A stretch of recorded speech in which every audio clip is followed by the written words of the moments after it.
Hi, magandang araw po sa inyong lahat. And for our first reading of the day, I hope na napanood nyo na po yung first and second reading kahapon. Ayan, at ngayon po ay titingnan naman po natin kung ano po ang makikita natin sa reading of the day today for our first reading po ngayong araw na ito ng Huwebes. Okay? I-reshuffle muna po natin.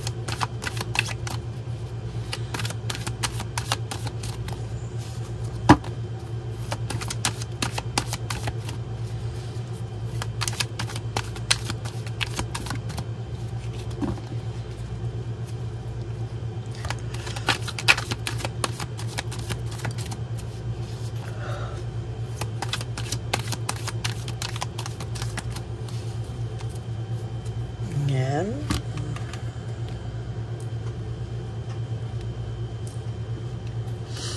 1, 2, 3, 4, 5, 6, 7, 8, 9, and 10.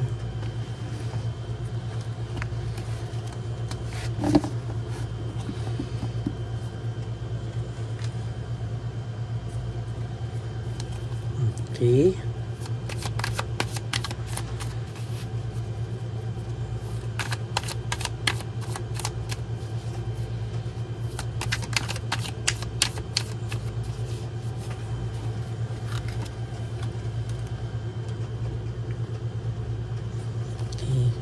Okay. 1, 2,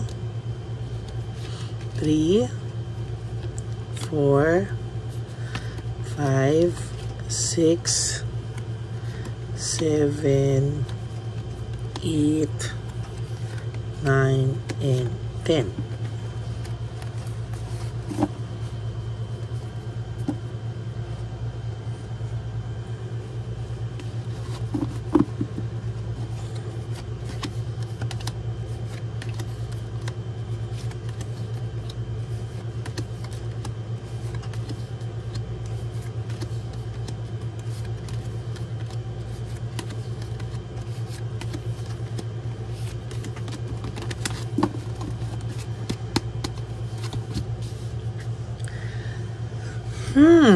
Nararamdaman niya po ngayon, kailangan niya na sundin kung ano yung talagang laman ng puso niya. This is Knight of Cups, no, for the water signs, no. Parang sinasabi po kasi ng puso niya, bakit daw po hanggang ngayon ikaw pa rin po ang laman ng puso niya? Bakit hanggang ngayon ikaw pa rin daw po, no? Kaya po hindi niya po mabigay ng buong buo yung attention niya, yung pagmamahal niya sa kung sino man po ang partner niya ngayon. It's because ikaw pa rin po ang laman ng puso at isipan nito. So nakikita ko po, umaasa pa siya na someday mas maaayos pa kayo. Na someday kayo pong dalawa ay mag-aayos pa, no? At sa nakikita ko po ay hindi po ito titigil, no, hanggang balang araw ay magkaroon ng sagot o ng kasagutan sa inyong mga katanungan. Sa totoo lang po ay gusto po nitong taong to na balang araw maayos po ang mga dapat maayos, makapag-explain ang mga dapat na issues nyo nung araw ay inyong maintindihan.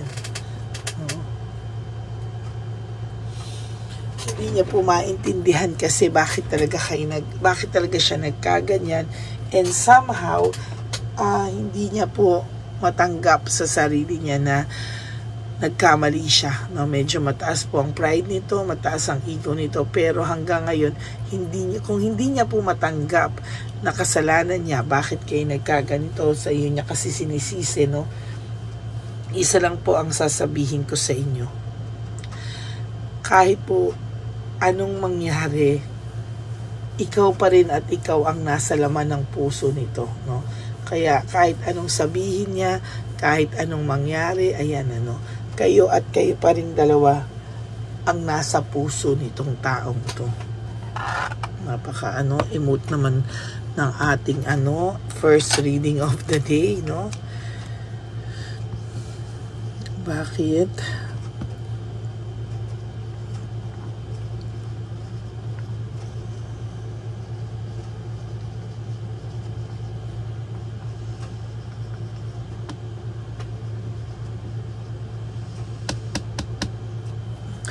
Ganyan lang kasimple, no? Niyan lawak, no? Napakalawak po niyan, no? Na bakit hanggang ngayon ikaw pa rin, no? Hanggang ngayon ikaw pa rin po ang nasa isipan nito, hanggang ngayon ikaw pa rin po talaga, no? Ayan, no?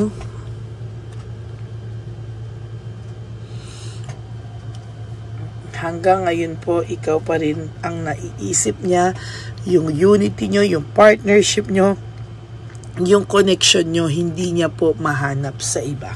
No? As a matter of fact, hindi rin po ikaw nawawala sa isipan nito. Palagi ka rin pong nasa isipan ng taong ito.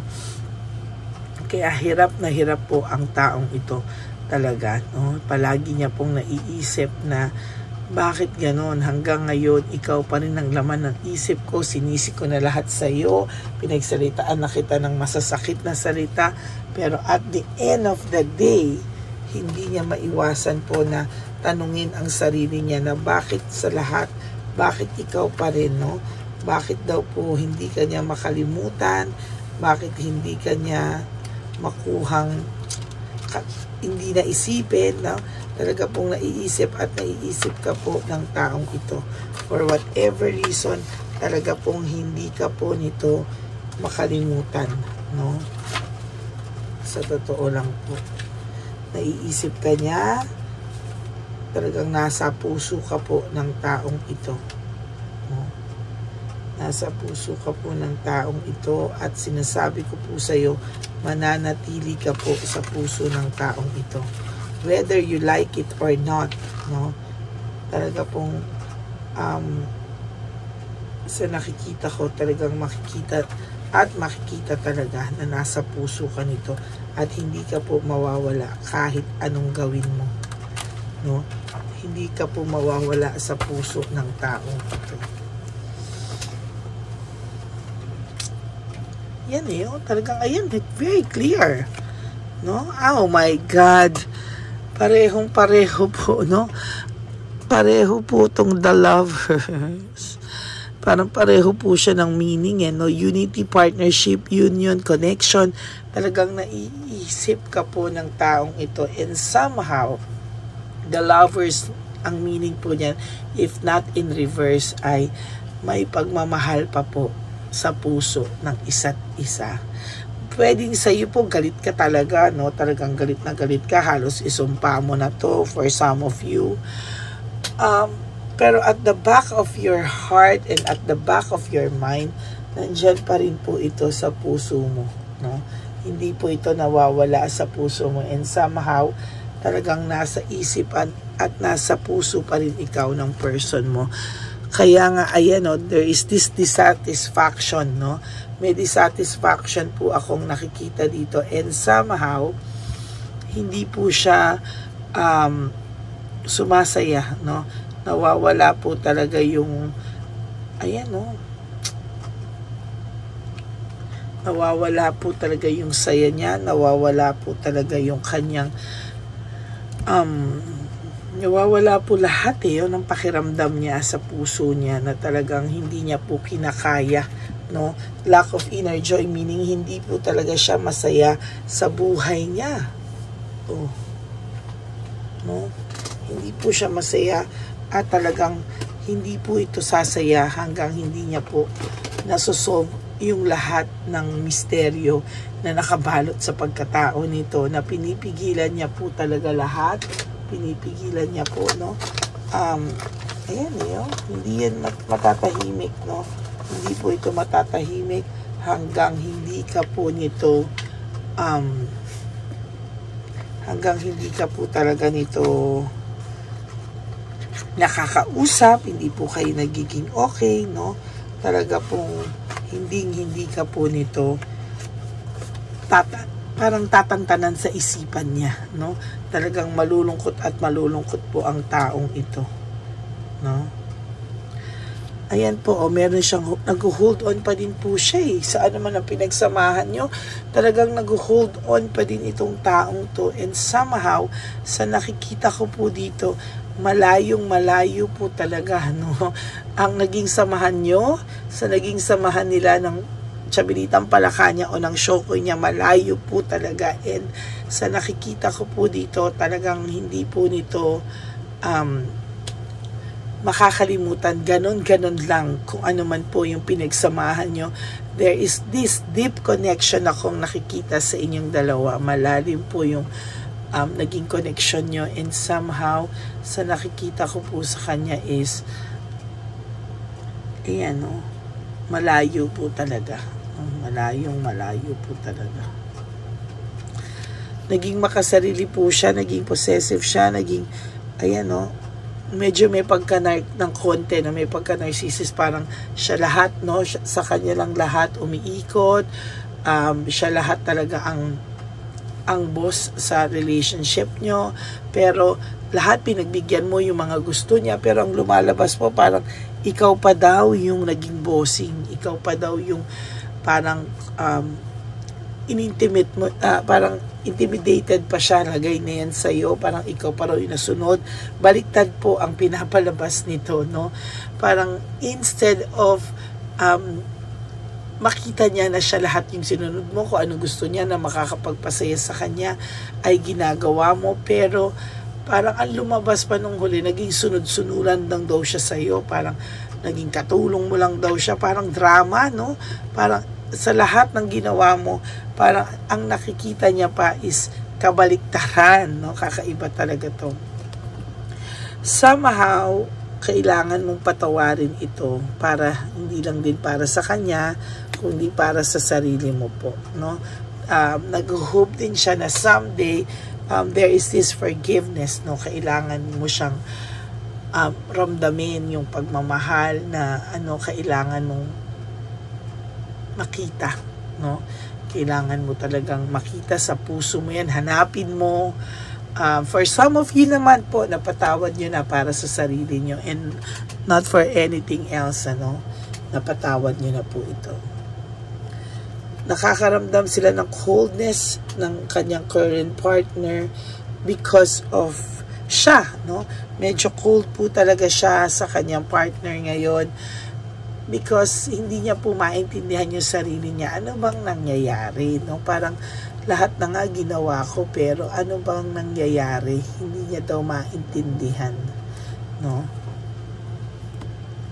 Meron siyang takot, may fear, may confusion, hindi niya maintindihan ang sarili niya. Bakit, no?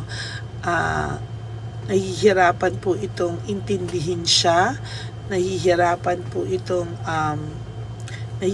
itong person na to na umintindi, no? Talagang pagod na pagod itong taong ito. Kakaisip, na-confuse siya, no? There is this joy, no? Sa nakikita ko dito ay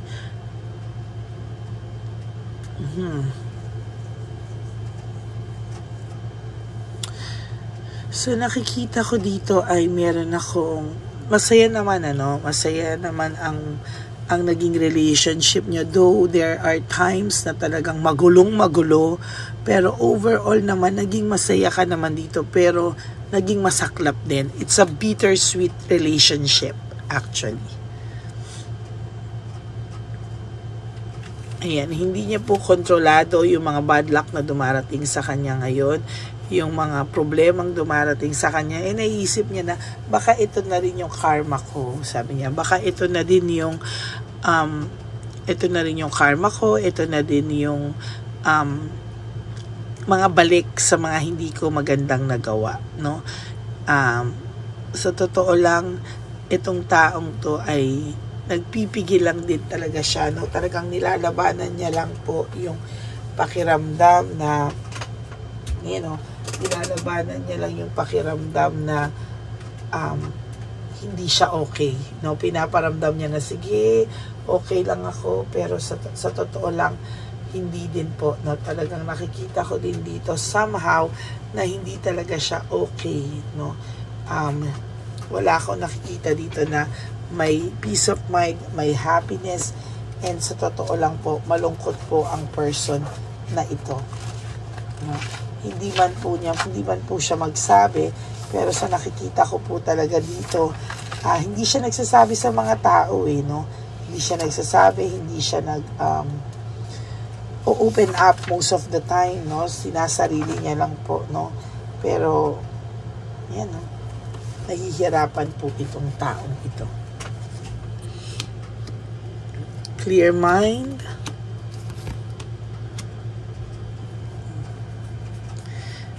Ayan, there will come a time that this person lalapit po sa iyo to, no? Magiging klaro po sa isipan niya talaga na, kasi hanggang ngayon nakukonfuse po siya, bakit hanggang ngayon ikaw pa rin ang laman ng isipan niya. But there will come a time, no po, na lalapit po sa ito at makikipag-usap, no? Tatanungin niya po sa sarili niya, kung kailan niya kayang humarap sa'yo, kasi to be honest with you, wala po itong mukhang maiharap sa'yo, no? Ayan, ang dami niya pong unresolved issues and emotional baggage sa sarili niya. Sobrang dami niyang issues, sobrang dami niyang emotional baggage na hindi niya po alam bakit po at ano po ang gagawin niya sa buhay niya. Hindi niya po alam kung papaano, pero ayan po, no? Emotions niya po is too confused, no? Medyo minsan okay siya, minsan hindi. Parang feeling niya minsan, medyo nakaka-move on na ako. Pero sa totoo pala po, hindi pa din. Oh. Ayan, oh. Selfishness and jealousy. Sa totoo lang po, sa nakikita ko po dito ay naging selfish kasi siya, no?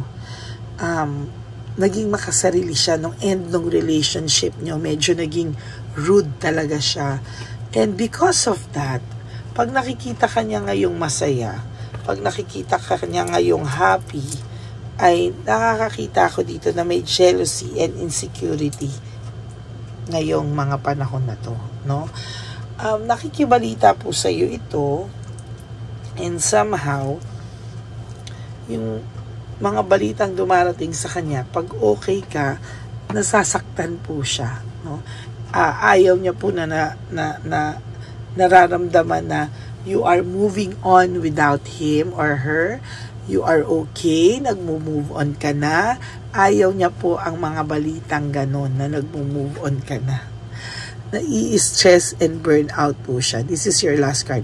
Nai-stress and burn out po siya pag nakakarinig siya ng mga you are moving on and you are doing great, na maayos ka po kahit po wala na siya sa buhay mo, hindi niya po kinakaya, sa totoo lang.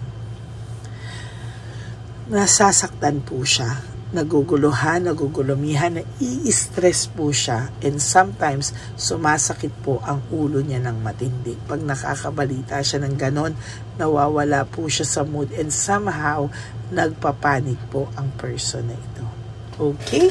So that's it po for your first reading. Bakit hanggang ngayon ikaw pa din daw, no? Bakit hanggang ngayon hindi niya maintindihan na after all this time, ikaw pa rin po ang laman ng isipan niya. Kahit na kung kani-kanino na to nagpapunta-punta, kahit sino mga nilalandi nito, sino ang mga kausap nito, ikaw pa rin po ang nananatili sa puso at isipan nito. He or she is just too coward, duwag tanggapin ito, at talagang mas maganda na lang pong panindigan na lang niya kesa sa ganyan. Okay? So that's it for your first reading for the day. For those of you po who would like to have a private reading with me, you can message me po at Lady Lee Elena. That's L-A-D-Y-L-Y Elena. Nasa dulo po yan ng ating video. Diyan nyo lang po ako makakontakt. That's my only official and legit FB account. Ayan. Maraming salamat po sa inyong lahat. Okay? And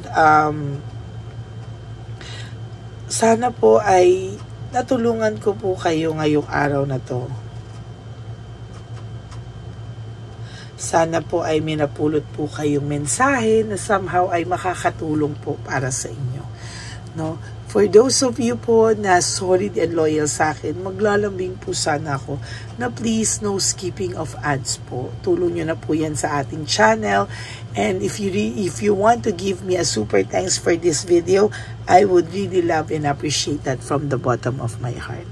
Maraming salamat po sa inyong lahat. God bless you po. At sabi ko nga po sa aking mga ever loyal and solid Lady Elena friends, family, and subscribers, I love you all from the bottom of my heart. Really, mahal ko po kayong lahat at na-appreciate ko po kayong lahat na kahit napakadami pong nagsusulputan na tarot card readers sa ating channels, ng YouTube channel, ay patuloy nyo pa rin po akong hinahanap. Na-appreciate ko po talaga yan. Lalo na po sa mga nagtatanong, wala pa po bang reading? Wala pa po bang second reading? Minsan natatawa na lang po ako at natatouch na nasa opisina ako pero nahanap nyo na po agad yung readings ko. And I am so touched po talaga. And thank you so much po from the bottom of my heart. Kahit may isa o dalawa na lang na naniniwala sa kakayahan ko, ay ako po ay patuloy na magbibigay sa inyo ng misyon. Ang patuloy ko pong pagbibigay ng reading of the day. Ayan, maraming salamat po. God bless you all. And ang lagi ko pong paalala sa inyo is that just live one day at a time. You wake up and sleep. Na do three things po na makakapagpasaya sa inyong sarili sa araw na ito. And of course, life is too short. Don't make it shorter by stressing yourself from all the pains and heartaches na binigay sa inyo ng kahapon. Just surrender everything to the divine universe and just let go and let God write your life and love story. I will be back for another set of reading for our second reading of the day. I hope na mapanood nyo po to and maraming salamat po sa inyong lahat. God bless you all. I love you all. Bye!